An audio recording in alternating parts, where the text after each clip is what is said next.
The David Pakman Show at davidpakman.com.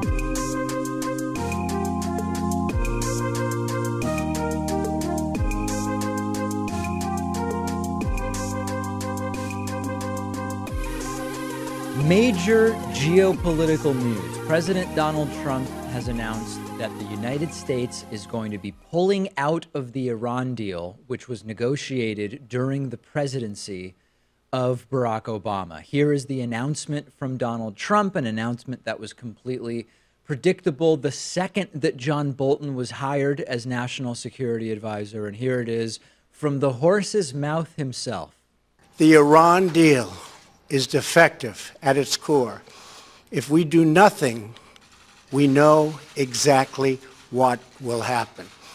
In just a short period of time, the world's leading state sponsor of terror will be on the cusp of acquiring the world's most dangerous weapons. Therefore, I am announcing today that the United States will withdraw from the Iran nuclear deal. So the immediate question is, are we going to war with Iran? We know that Donald Trump's new national security advisor, John Bolton, would probably love that, but the answer is, at least for now, not yet. For now, Trump is going to put the economic sanctions back in place that were removed by the Iran deal in 2015. We could obviously see this coming. We saw right-wing extremist Israeli Prime Minister Benjamin Netanyahu give a speech recently claiming all sorts of evidence that Iran did this or did that in violation of the deal, but he actually presented evidence of things that took place before the deal was actually signed. And the whole point is whether Iran has done anything wrong since the deal was signed, and Netanyahu presented no evidence to tell us that the answer is yes. Bolton gets brought in as national security advisor, and now Donald Trump, not shockingly at all, pulls the United States out of the deal, despite the fact that our European allies that are also parties to the deal are urging and had been urging Donald Trump not to do it. And now, of course, everyone playing their part, right? The Iranian president has said that Iran will, in a few weeks, restart its uranium enrichment program, which it had agreed not to do as part of the deal, which restarts their path towards nuclear energy and nuclear weapons, which could then be used by Donald Trump to justify war against Iran. And not shockingly, Israeli Prime Minister Benjamin Netanyahu likes this decision, and our European allies, including France and Germany and the United Kingdom, don't. And they are also signatories to the deal. So pros and cons, right? Let's first talk about the potentially disastrous consequences of Trump pulling out of the deal. Number one, you goad Iran to restart uranium enrichment, sets up a possible war with Iran, right? That's the red alert. That's the big headline. By reimposing sanctions, companies that do business with Iran are going to suffer. And these sanctions aren't really of the scope and strength that they would allow the U.S. to really win anything from Iran anyway. And it's going to hurt our relationship with our European allies even more so than Trump's just general incompetence has hurt those relationships. Possible pros to backing out of the Iran deal? I can't really think of any. I mean, there were already mechanisms in the deal for consequences to Iran if they restarted uranium enrichment or refused to allow inspectors in. But the biggest problem with Trump doing this is that it's a signal to Iran and to European countries and to Asian countries and to North Korea, who we're about to supposedly negotiate with, that you can't count on the United States to stick with a deal, right? The deal was signed under Obama's presidency. It had a duration. It had a possible renewal mechanism. And Trump is simply saying, we're out with no violations of the deal having taken place. And that says to every single country that even if you get a deal that you like with the United States on trade or on sanctions or on anything, can you really trust that the United States is going to stick to their end of the deal? CNN commentator Christiane Amanpour made a good point, which is that this sort of mirrors what happened in North Korea. When George W. Bush took office, he pulled out of a deal with North Korea, said, listen, Clinton got us in. We can't trust North Korea. I'm getting us out. And then North Korea starts their nuclear weapons program. Very similar to Trump saying, hey, Obama got us into a deal with Iran. Iran can't be trusted. I'm going to get us out. And it is a complete diplomatic disaster generally to be seen as a country that you can't trust to do deals with, because as soon as whoever's in office is out and the next guy or gal has a political reason to bail, they will. And the obvious analysis in terms of the next steps are that this is a path to war. Now, if you're more conspiratorial, you might say, well, this is laying the groundwork to a path of forced regime change in Iran. If you're merely cynical, you might say this is yet another way for Trump to distract from the domestic issues, the possible upcoming subpoena from Special Prosecutor Robert Mueller. Even if we don't like every term of the Iran deal specifically, we could have that debate, right? This was a successful deal thus far, and Trump's own intelligence directors say there's no evidence that Iran has cheated or violated the deal thus far. The IAEA has certified that Iran is in compliance with the deal 10 times since it was signed. And as far as Iran going back to enriching uranium, can you really blame them? There's much evidence that having nuclear capabilities is a geopolitical insurance policy. Look at what happened to Iraq when they gave up their nuclear research program that dated all the way back to 1959. Look at what happened to Ukraine when they gave up their nukes. Look at how Kim Jong-un has prevented, at least for now, being pushed out of power, arguably because of the possibility that he's advancing nuclear weapons development. I am completely against Iran having nuclear weapons. I want to be clear about that. But I understand why Iran would want to develop nuclear powers and capabilities and potentially weapons if the deal is gone. And we'll see what happens next. If Iran says, well, we're going to honor the deal because it's still in play with other countries, that's one situation. If they go through with restarting the nuke program, it might actually force other countries to pull out, and all bets are off going forward. And I believe that if you're in the camp who thinks the Iran deal is a disaster, and there are many people out there that do, given that it's in place, pulling out of it right before dealing with North Korea seems like a disastrous move. Why on earth would North Korea make any deal involving the United States if the United States makes it clear that we might just not stand by whatever deal we make? And this is now a much more micro thing, but before we wrap up, I recently did a story pointing out that gas prices are at 3-year highs, and that there's lots of things that influence gas prices that have no connection to what the president does. This is an action by Trump that could directly lead to a major, major increase in gas prices. And as is always the calling card of the Trump administration, there's no plan for what to do next, right? We end a deal, we exit a deal with no real plan for how to manage the relationship with Iran, and our other allies that are part of the deal are also left hanging in limbo. Just like repeal Obamacare with no real plan to replace it, or any of those other examples from the long list. This is very, very concerning, and we will absolutely be covering it continuing. AT&T has now admitted to paying Donald Trump's personal lawyer $200,000 for insights about the Trump administration and the Trump campaign. The payments stopped right after the Trump FCC repealed Obama-era net neutrality rules. That's not all we learned about payments to Michael Cohen in the last 24 hours. It also turns out that pharmaceutical company Novartis paid $400,000 to a shell company controlled by Donald Trump's lawyer, Michael Cohen.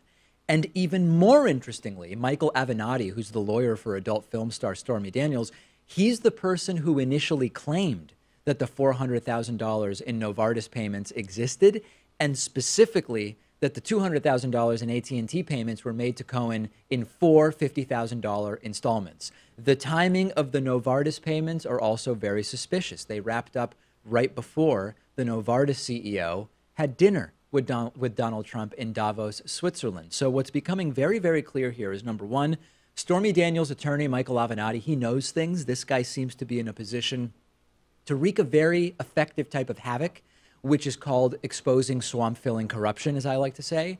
And Michael Avenatti is also claiming that Michael Cohen received $500,000 from a company controlled by a Russian oligarch, deposited into the same bank account as the Novartis money and the AT&T money. Michael Avenatti on Twitter saying, quote, "After significant investigation, we have discovered that Mr. Trump's attorney, Mr. Cohen, received approximately $500,000 in the months after the election from a company controlled by a Russian oligarch with close ties to Mr. Putin. These monies may have reimbursed the $130,000 payment. This is a total of more than $1 million. $200,000 from AT&T, $400,000 from Novartis, $500,000 from a Russian oligarch. And Avenatti says that he has identified more than $4 million in total that flowed through the bank account at First Republic Bank, or is it First Republican Bank? Now I don't remember. Associated with this company called Essential Consultants. Essential Consultants was a company created by Michael Cohen in 2016. It is the same company that made the $130,000 hush money payment to Stormy Daniels. This is money that was being sent to Cohen either as an indirect bribe to Trump, although Trump is a billionaire, so would $400,000 here, $200,000 there, would those gifts really change what he does? Maybe not. The other possibility is that this was money being sent to Michael Cohen with the understanding that Cohen had Trump's ear and he would influence Trump, either get him a meeting, a dinner, a policy. This is potential crony fraud at the highest level. The fact that the AT&T payment stopped when net neutrality was repealed is very suspicious. The fact that AT&T is pursuing a merger with Time Warner, something that they need government approval for, is very suspicious. AT&T again is saying this was money paid to Michael Cohen for campaign insights and to gain insight into the Trump White House through Michael Cohen. What does that even mean? And if we believe what we are told, that Donald Trump's personal lawyer, Michael Cohen, is merely his personal lawyer, that he has nothing to do with the White House and the administration, why would you pay Michael Cohen for insight into an administration he has nothing to do with? None of it makes any sense. So at this point, what's clear is that Michael Cohen is going down, and this is growing to be a scandal of historic proportions. This appears to be part of one of the biggest ruses pulled on the American people that we've ever reported on, for sure. And of course, we know what Trump will say. Trump will say he had no idea about the money going to Michael Cohen. He will say Michael Cohen had no influence over policy, so if people were paying Cohen for influence, that it was a waste of money. He was merely Trump's personal lawyer, so the liability is, of course, going to be pushed on to Michael Cohen. Is that true? I don't know. Hopefully this becomes part of Robert Mueller's investigation. These are possible bribes. And as it happens, we are talking about yet another crime with possible impeachment at the conclusion. As the law says, the president, vice president, and all civil officers of the United States shall be removed from office on impeachment for and conviction of treason, bribery, or other high crimes and misdemeanors. This should be the story on corporate media, in addition to the Iran deal, which we've already covered. This is the pay-to-play that Trump accused Hillary Clinton of. And given all of this, my instinct is that Michael Cohen flips. The question is for which prosecutors, because this is now starting to build a very long list of possible crimes for which prosecutors are going to want to investigate Michael Cohen. And it's being exposed not as some bad actors, but a coordinated criminal enterprise. And at this point, I would argue it's too big for Robert Mueller's investigation. It's so ironic in a sense, because the right for a while has been saying a special prosecutor, that's overkill for how little evidence there is. The reality is that there's so much evidence of possible criminality that it is too much for Robert Mueller's team alone to handle. They are going to need to grow the investigative team looking into what's going on. Absolutely stunning revelations over the last 24 hours. Send me your thoughts about it. I'm on Twitter at @dpacman, and the show is on Twitter at David Pakman Show, and we'll be right back after this. The David Pakman Show at davidpakman.com.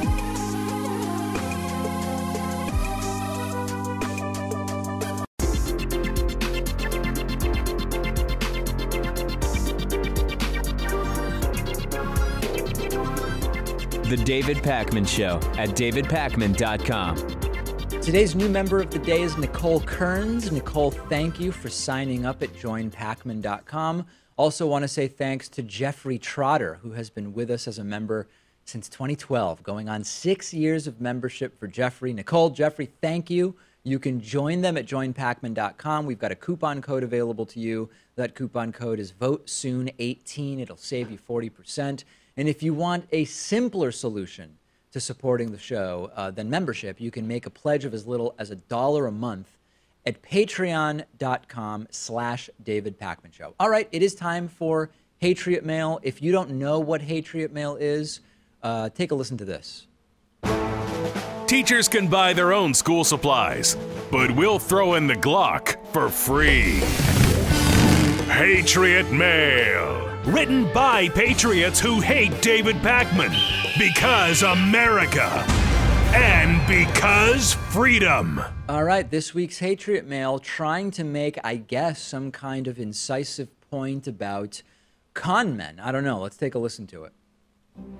Alex Jones is an admitted sensationalist, but this David Pakman Show dude is about as intelligent as a potato, and he has 460,000 dumbed-down idiots following him. Lol. What a screwed-up world we live in. Probably time for Pakman to get a day job. Pakman seems nice, right? Lots of con men are really nice guys.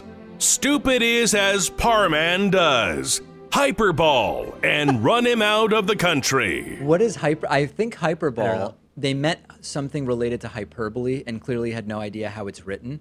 But even if it were hyperbole, it still makes no sense in context. I like this David Pakman Show dude. Right. I mean, like, if the show was still called Midweek Politics, I could understand that, this Midweek Politics dude. Yeah. But your name is in the title of the show. The David Pakman Show dude is David Pakman. Yeah, that doesn't really make sense to me. Can you put just the image back up? There was one other thing I wanted to comment on, if we can just look at it.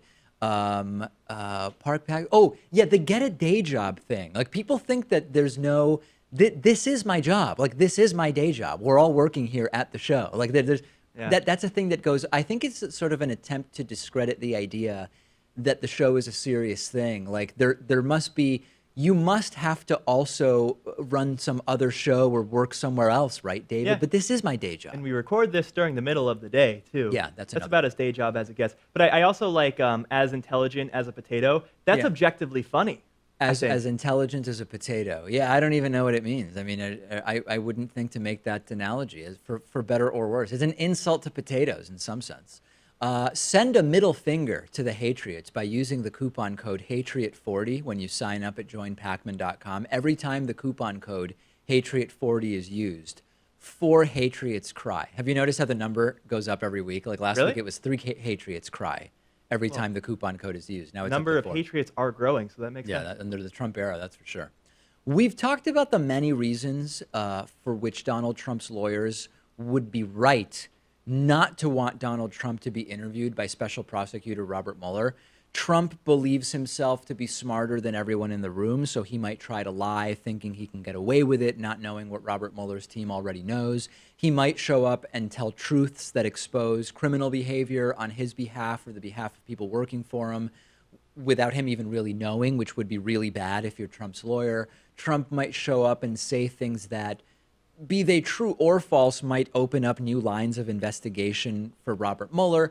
So there's a lot of reasons why, if you're Trump's lawyer, you wouldn't want Trump speaking to Mueller or his investigators. Unfortunately for Trump and his lawyers, I told you yesterday that Mueller has rejected the offer of an interview in writing, where Mueller will send Trump questions and Trump's lawyers will write completely sanitized answers.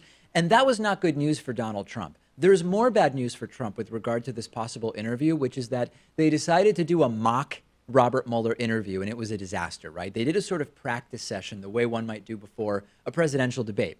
And the idea was to get Trump to start practicing the questions that he might have to answer if the interview does take place. And they had a whole list of questions. They had 4 hours during which they were going to do this, and they got through 2 questions. They got through only 2 questions, partially because Trump kept getting interrupted by different things, partially because Trump just wouldn't shut up and get to the answers, reportedly just going on endlessly about only tangentially related topics. Can you imagine having to train Trump to be interviewed by skilled criminal investigators? Mr. President, can you state your full name for the record?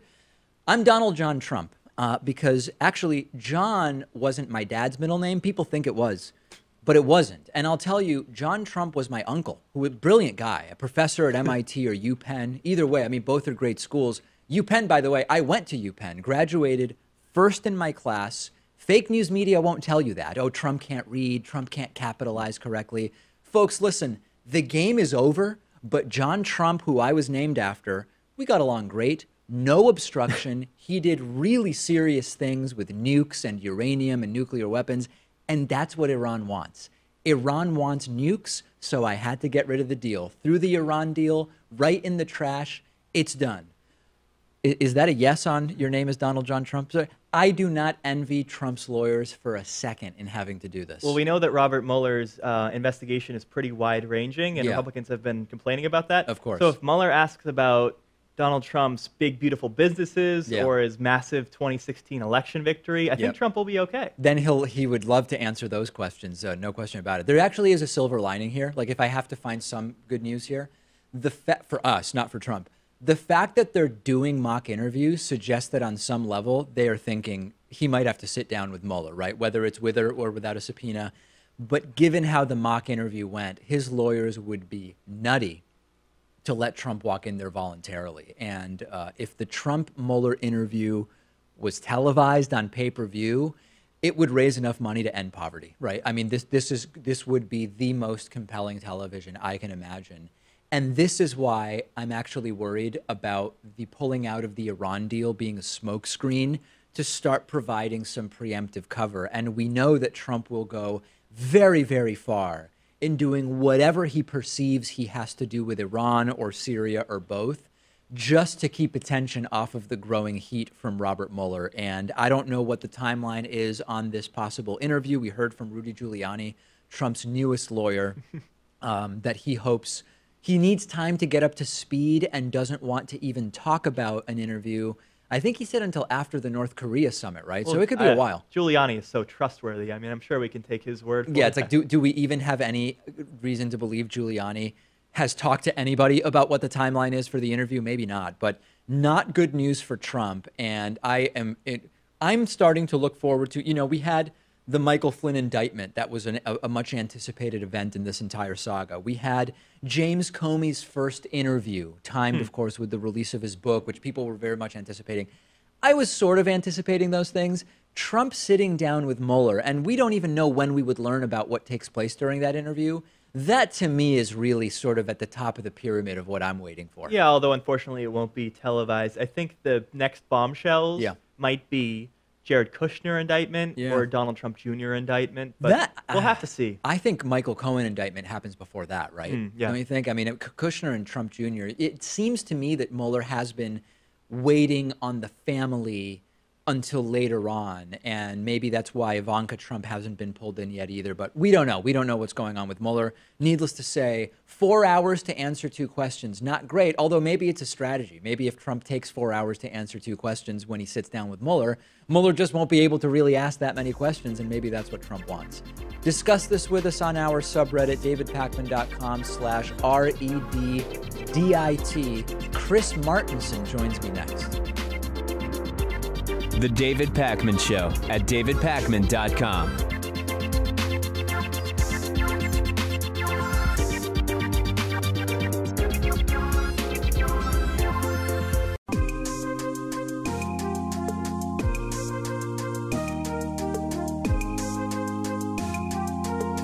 Welcome back to the David Pakman Show. It's great to welcome back to the program Chris Martenson, who's an economic researcher and futurist specializing in energy and resource depletion. He's the co-founder of peakprosperity.com. He first joined us back in the Valley Free Radio days in the basement of a old grammar school in Florence, Massachusetts, most recently with us in 2016. Chris, thanks so much for talking to me again. David, it's so good to be back with you and all your listeners, of course. So let's start with the economy today. What do you sort of see? What are you paying attention to, maybe in terms of the Trump economic policy? He talks about trade deals a lot. He has announced tariffs on some goods from different countries, including China, steel, aluminum. What are sort of like the guideposts you're following now in terms of economic policy in the Trump era? Well, a president can only affect so much in any given cycle. So you mentioned a few of the things, taxes, trade. Those are some things they can influence, but otherwise you kind of inherit this large thing we call the economy. And right now we're at the second longest expansion, air quotes around that word, in history. And so I think what everybody who's following the economy is looking for is, when's the next downturn? And in that story, we're probably a little bit closer to the end than the beginning of this expansion. And so what we're trying to do is figure out, well, where really are we in this story? And this economic expansion is the weakest, second longest, but also the weakest on record. And so this is really a tale of two worlds, David. We've had the very, very wealthy doing very well, largely because of nothing presidents do, but because of this body called the Federal Reserve. They print money, shovel it into the markets, drives the markets up, and the people who own those assets, ta-da, get wealthier. So that's been the story. What they've been waiting for is for the tail to wag the dog. If Ben Bernanke first said it, if they could just drive interest rates really down to bottom, and that would spur borrowing. And if they could drive asset prices sky high, then that would rescue the economy. It really hasn't happened that way. And we detect that in all kinds of statistics like median income and how many families have $1,000 to their name, things like that. Those statistics haven't really recovered yet. So you ask what I'm tracking, I'm just trying to figure out where is the end, because we know there's going to be a recession at some point. So the question now is, can you spot it? You mentioned debt, and this, I just realized it jogged my memory that I wanted to talk to you about that. In our last interview, you talked about the concern you had over global debt. And in the last 6 to 12 months, more than just the last 6 to 12 months, but particularly in the last 6 to 12 months, we've been following modern monetary theory. And we've interviewed people like Pavlina Cherneva and Stephanie Kelton, who worked with the Bernie Sanders campaign. And there's this school of economic thought that debt in and of itself is not really the problem. Printing money in and of itself is not per se a problem. The question is, what is being done with the money that a government prints? And if the right things are being done with it, it doesn't trigger these inflationary spirals. Where are you on MMT? I take a completely different view. I fall much closer to the Austrian side, which has a much more what I call a reality-based approach. Not that MMT isn't reality-based, but here's the reality. Money is just a claim. Debt's a claim on future money. Money's a claim on stuff. The $20 in my or your pocket does nothing unless we can take it and buy coffee with it or a shirt at the Salvation Army or something, right?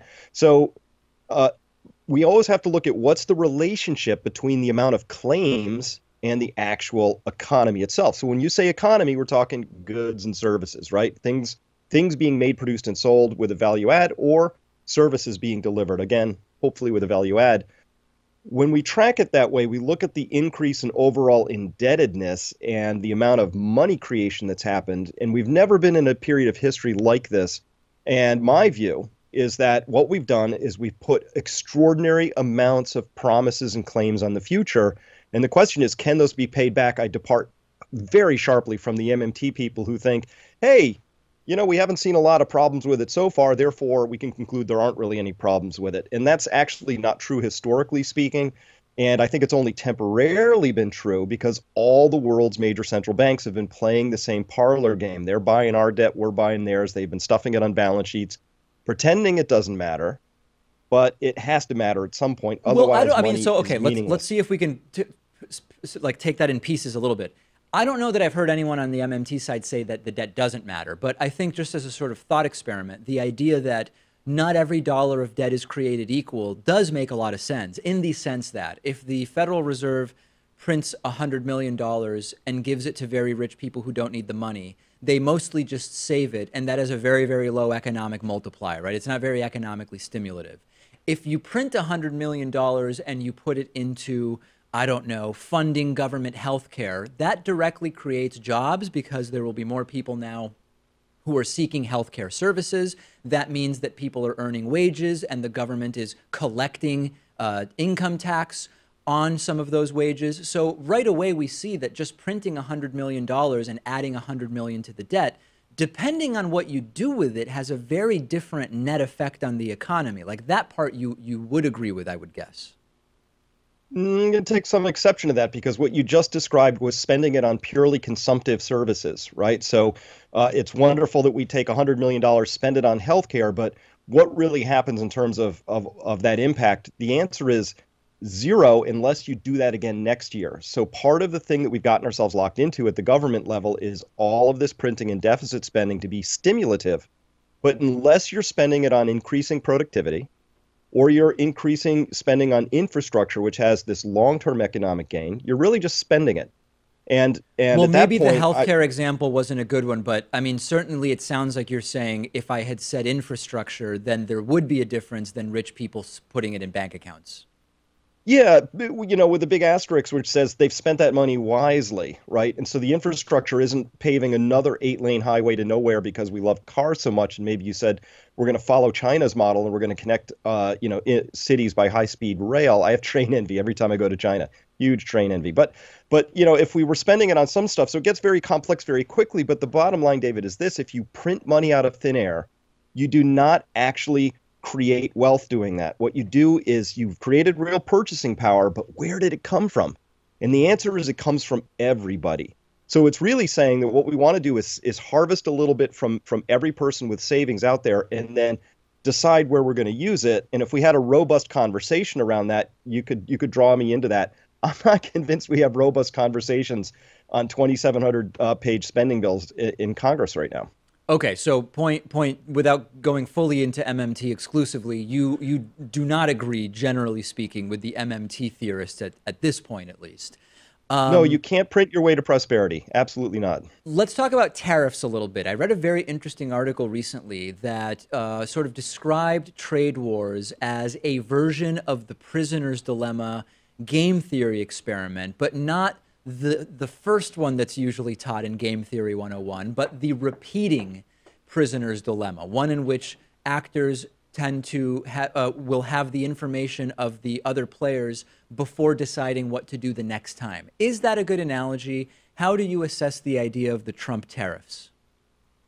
Well, I've long been, this is actually something that oddly I find myself in the side of Trump with, because I've been saying this for many years, well before Trump came along, which is that you can't have free trade unless it's truly free. We Correct. don't have free trade in the sense that I'm a U.S. business person. I have to comply with a whole stack of laws because my country said, hey, we want people to not be discriminated against, have disabled access to everything. We want, workers' comp, healthcare. There's all this stuff. I don't disagree with any of it, but if I'm a steel manufacturer, I'm not. But if I was, and I was in direct competition with a China or an India, which has none of those protections, where we said, oh, we're only going to compete on price, whatever you can ship it to here, that's not free trade. It's not fair trade. It's actually something that benefits the corporations tremendously because they get to go to the lowest cost environment, either in terms of lack of environmental controls or cheaper labor, whatever it is, and then bring the product back and say that it has, the locally produced product has to compete. That's not fair. So if we want to say we don't want to have fair or free trade, fine. But I think that the idea here is Trump is the first candidate that came forward and said, I'm going to speak to the persons whose jobs have been exported. I'm not sure he's going to get all the way there, but literally nobody else, neither the Republicans or the Democratic Party, was speaking for that vast swath of middle America who's seen their job and job opportunities mostly exported, the good jobs left. But that wasn't an accident. That was an active act of policy that was lobbied for and really granted by both parties. Wasn't it totally missing from the discussion that lots of the jobs that supposedly would be reinvigorated either through tariffs or better trade deals simply don't exist anymore because they've been replaced by machines?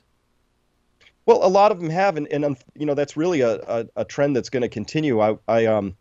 I served on a panel to help. NASA was 100 years old now, and they're saying, what are we going to do for the next 100 years? So they had this blue sky meeting and asked the question of really diverse group of people, what's the next 100 years look like? And the people who were there from artificial intelligence and robotics said there's not a single job they can imagine that can't be done better by AI and robots than humans, except maybe getting a massage. But they meant everything, accounting, lawyer, doctor, you name it. Every specialty is possibly can be done faster, better, cheaper by technology at this point. When it comes to, for example, the China relationship with the tariffs, I found it very interesting that even though the Trump administration proposed a list of some 100+ items from China that would have a tariff placed on them, that represented a relatively small portion of the exports from the China to the United States, but the small list of counter tariffs from China represented about half of American exports to China. What's the long-term impact of that inequality or imbalance? Well, I mean, what we're really, you have to scale it. So the United States imports a ton from China. Relatively speaking, China imports a lot less. That's why we have a huge trade imbalance with China. Right. So for them, what they were doing was just matching us dollar for dollar. They said, "Oh, you're going to put 100 billion on? Fine, we'll put 100 billion on."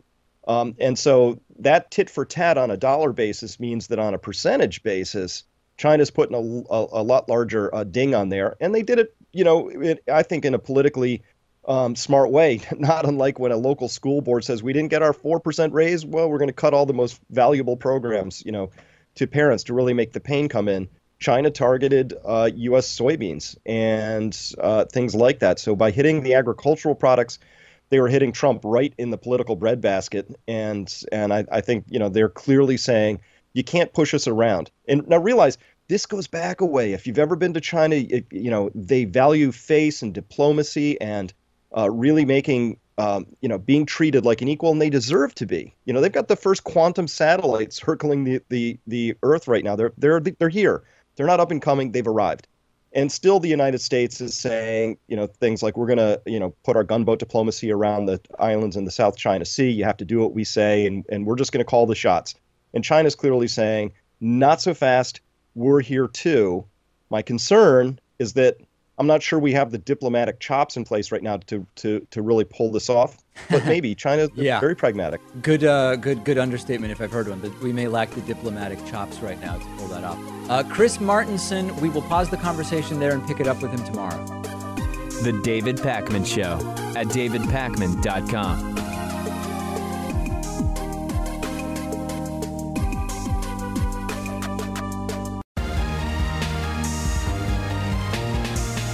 The David Pakman Show at davidpakman.com.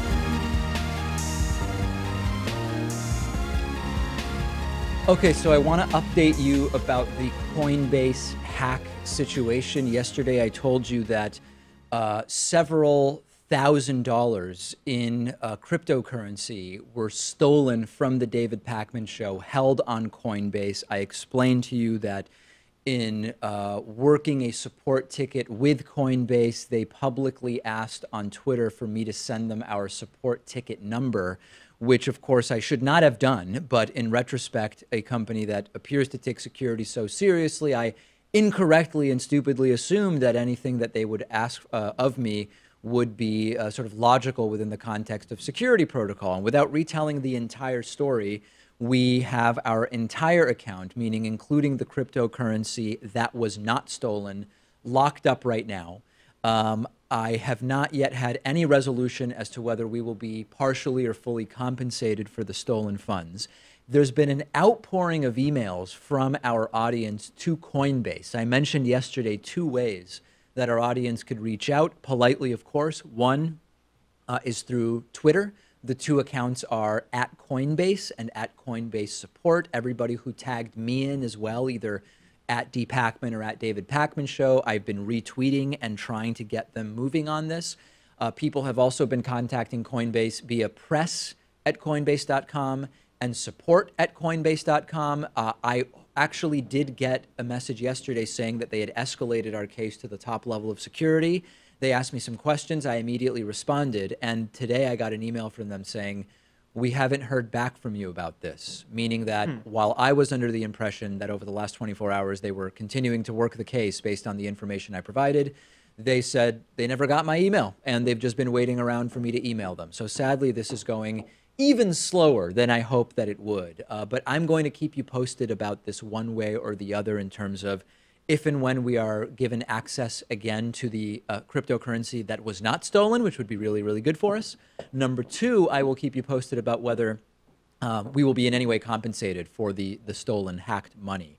I do want to say we're not running any crowdfunding campaigns or fundraisers of any kind. I've started to get emails from people saying, David, there's a GoFundMe campaign that claims that it's you raising money because of what happened with the Coinbase hack, or there's an Indiegogo that is raising money because of what happened. We have not done any fundraiser. We are not doing any campaign. We are not working with anyone that we've authorized to run any of those campaigns. Multiple campaigns have popped up claiming that that's what they are. None are associated with us. We are reporting every single one we see. You can do the same. And, you know, people know that if they want to support us, it's membership, it's Patreon, it's YouTube sponsorship. We're not running any fundraisers. It's not us. Unclear whether or not those GoFundMe pages are being run in good faith, too. I have no idea. We don't know. It's just bizarre. It's a weird thing to do. There may be people who are running these with the idea that any money they raise, they will send to me. It would have been logical to tell me about that and to coordinate. Some of them didn't even have my name spelled correctly, which really was a red flag to me that they were planning on giving us the money. Others, I mean, maybe some of them plan to take the money. I have no idea, but if you want to help, it's not through GoFundMe, okay? Patreon.com/David Pakman Show, joinpakman.com, period. I don't know how else I can say that. We are not running any fundraisers whatsoever. And, you know, this is not good for us. So I do hope that we have some good news about it soon. And I have no reason to think Coinbase is acting in bad faith with us at all. I hope that they investigate properly, that they do the right thing, that they reinstate our access to our account. After all, we're the victims here. But I am a little concerned that 24 hours passed during which I assumed that they were working on our case at the highest level, and they just didn't get our email, or it was routed to the wrong security specialist. I mean, really, really disastrous.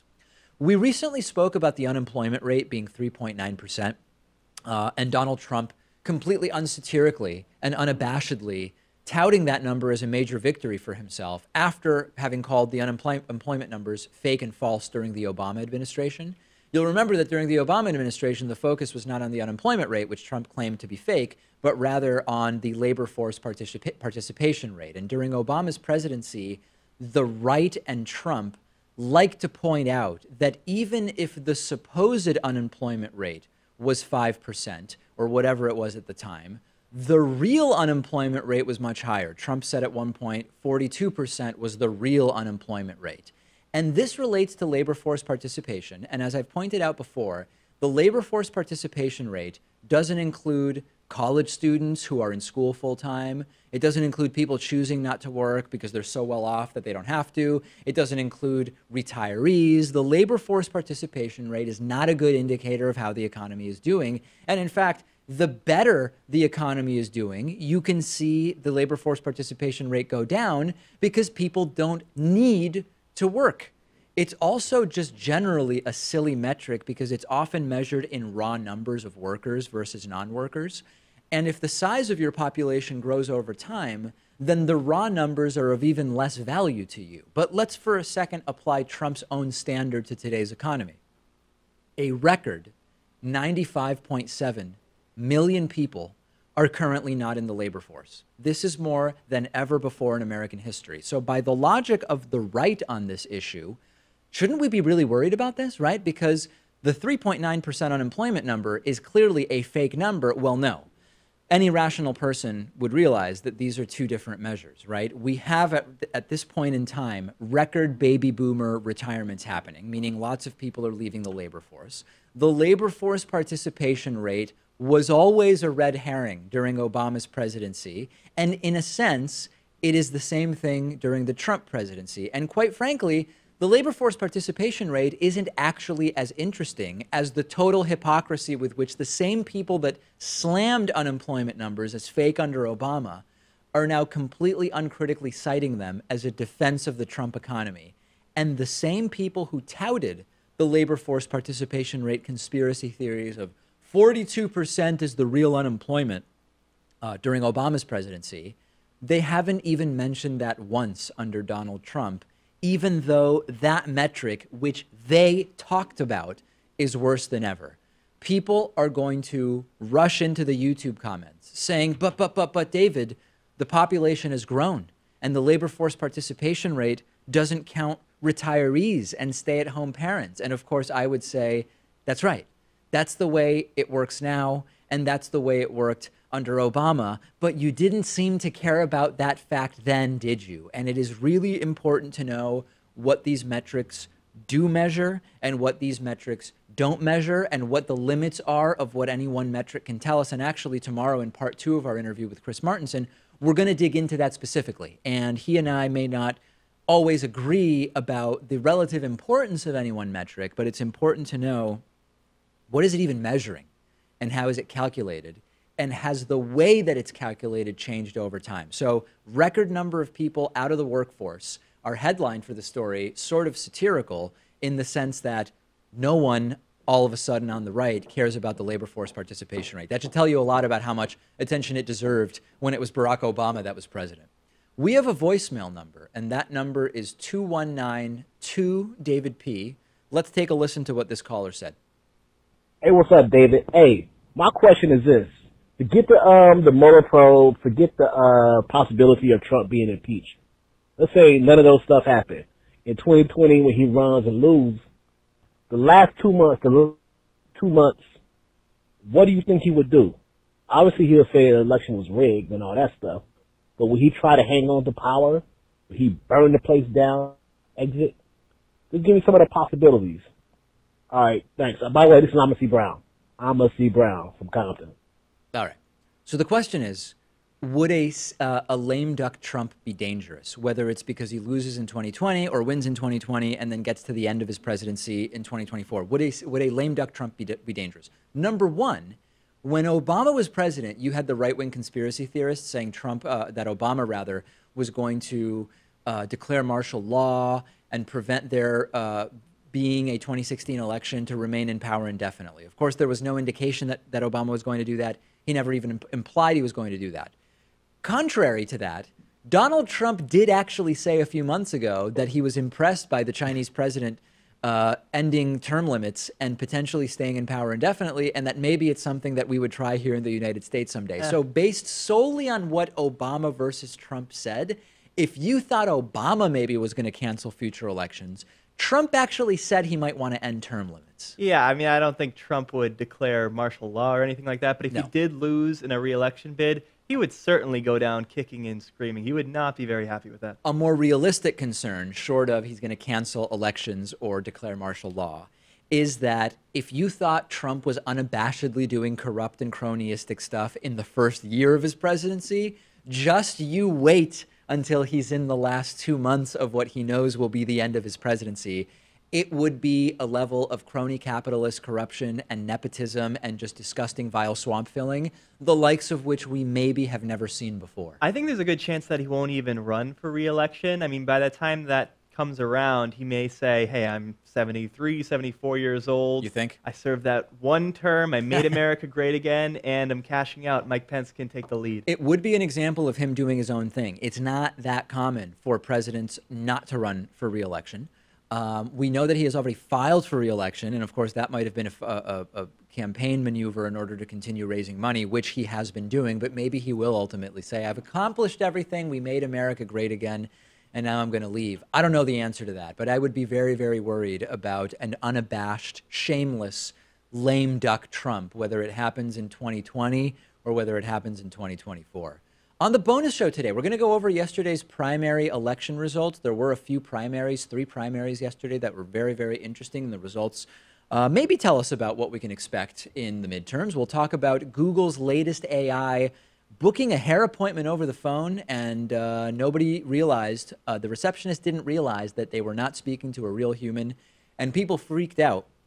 And I will also talk about Gina Haspel's confirmation hearings earlier today to be confirmed to CIA director. That is all happening on today's bonus show. Thanks for watching. We will speak to you then.